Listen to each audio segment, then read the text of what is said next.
Hi, my name is Dr. Ala Bhagiras, Consultant Pulmonologist, Medicare Hospital, Srikakulam. ఈరోజు మనం మాట్లాడబోయే topic asthma. Asthma అనేది ఒక allergic driven inflammatory state. So మనకేంటంటే allergy ఏదన్నా మనకు ఒక సీజన్ టైంలో కానీ, లేకపోతే కొన్ని వైరల్ ఇన్ఫెక్షన్ వల్ల కానీ, లేకపోతే మనకు కొన్ని పడని వస్తువుల వల్ల కానీ ఎలర్జీ అనేది స్టిమ్యులేట్ అవ్వడం ఉంది. ఈ స్టిమ్యులేట్ అయిన ఎలర్జీ వల్ల కొన్ని రకాల సెల్స్ రిలీజ్ అయ్యి మన బాడీలో కొన్ని రకాల బ్రాంకేని కన్స్ట్రక్ట్ చేయడం స్టార్ట్ చేస్తాయి. దీనివల్ల మనకి ఆస్తమా తాలూకా సిమ్టమ్స్ అనేవి స్టార్ట్ అవుతాయి.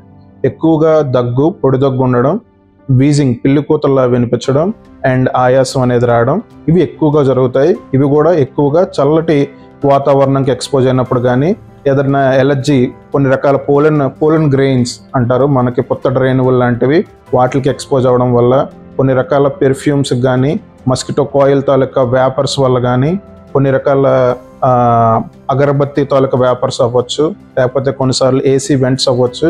వీటి వల్ల ఇవి స్టిమ్యులేట్ అయ్యి, లేకపోతే కోల్డ్ క్లైమేట్ వల్ల అవ్వచ్చు, సీజన్ రిలేటెడ్గా వాటి వల్ల స్టిమ్యులేట్ అయ్యి మనకేంటంటే ఈ సిమ్టమ్స్ కాఫ్ కానీ, పిల్లి కూతలు రావడం కానీ, ఆయాసం రావడం కానీ ఉంటుంది.